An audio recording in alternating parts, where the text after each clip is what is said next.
भगवान कृष्ण का जो अवतार है वो प्रेम का अवतार है।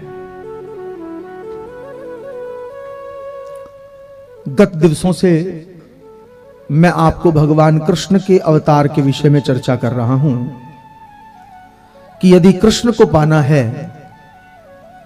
तो कृष्ण को पाने का एक ही तरीका है कि जैसे हम जगत के संबंधों से प्रेम करते हैं उससे भी बढ़कर हम भगवान कृष्ण से प्रेम करना प्रारंभ करते हैं। कुंती ने भगवान को पाया तो प्रेम के बल पर पाया, उत्तरा ने पाया तो वो भी भगवान को प्रेम के बल पर पाई, और पितामह भीष्म ने अपने अंतिम समय में भगवान को अपने सम्मुख दर्शन किया तो वो भी प्रेम के बल पर किया। तो राम ही केवल प्रेम पियारा, भगवान केवल और केवल एक चीज का भूखा है और भगवान को वो भूख है तुम्हारे प्यार की।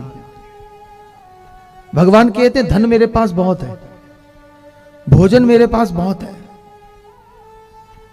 पोशाक बहुत है, अगर कमी है तो मुझे तुम्हारे प्रेम की कमी है, वो मुझे चाहिए। और इस कलिकाल में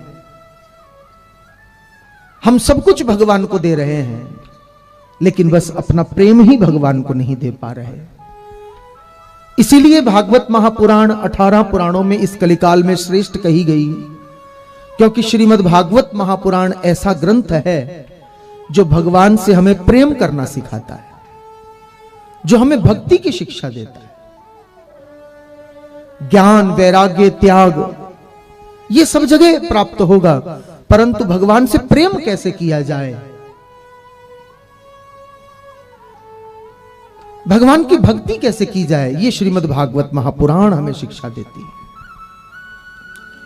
भगवान द्वारिका में पहुंचे, द्वारिका वासियों ने भगवान का स्वागत किया।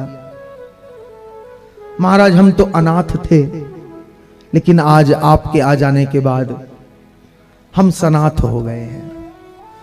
इस जगत का कितना भी प्रेम हमें मिलता हो, परंतु जब तक कृष्ण का प्रेम हमें नहीं मिलेगा तब तक हम अनाथ के जैसे होंगे, और जब हमें कृष्ण का प्रेम मिलने लग जाएगा तो बंधुओं उस घड़ी में हम अनाथ नहीं रह जाएंगे, सनाथ हो जाएंगे। चाहे दुनिया साथ हो अथवा तो साथ में ना हो, लेकिन यदि परमात्मा साथ में है तो हम अनाथ नहीं हैं।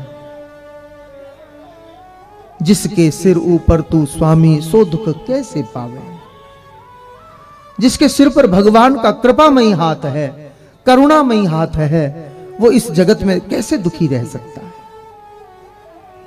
तो आज द्वारिका वासियों ने खूब पुष्पों की वर्षा की भगवान पर, खूब जयकारे भगवान के लगाए।